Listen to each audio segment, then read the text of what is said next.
Wala tayong sasantuhin. Uubusin natin silang lahat. Pati na yung maliit na bata, nakadadaan lang.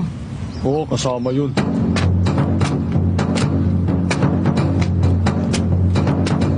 Basta, huwag ka na lang umasa na may ipapakitang magaling yung kapatid ko. Kahapon nga tumutulo pa ang laway niya sa bibig nung natutulog siya. Ganun ba?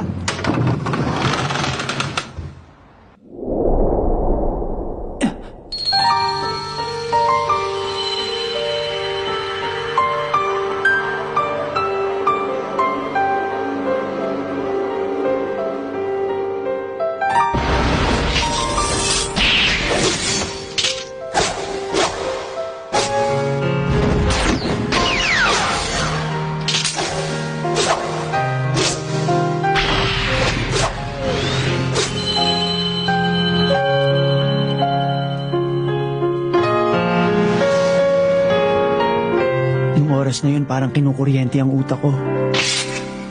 At parang tinutusok ng mga aspili ang buong katawan ko. Nakaramdam ako ng ginaw. Parang pinipiga ang puso ko at bigla na lang itong sumabog. Ang galing niya. Sa oras na yun, biglang tumigil ang puso ko. Nang makita ko ng mga mata niya, hindi ako makagalaw. Balita ko, malakas na malakas kayong dalawa. Pero oras na para itigil nyo na yan.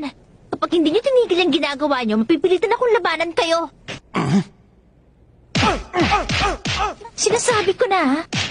Malakas akong babae. Bob, may maliit na bata dito na parang matanda kung magsalita at hinahamon tayo. Paano to? Papatula ko ba to, ha? Mamalay ko. Anong maliit na bata? 17 na ako, no? O sige. Kung naiilang kayong labanan ako dahil mukha akong bata, ipapakita ko sa inyo ang totoong anyo ko. Ha?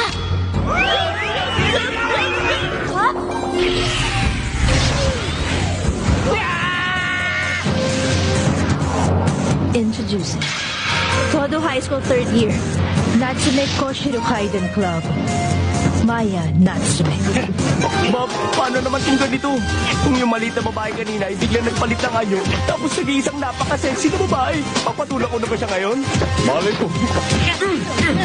Ang Natsume Rikuki Denko Level 23. Para sa tulad kong mataas pa sa level na yan. Madali lang ka magpalit ng anyo. Medyo busy ako ngayon. Kaya kailangan ko nang tapusin kayo agad.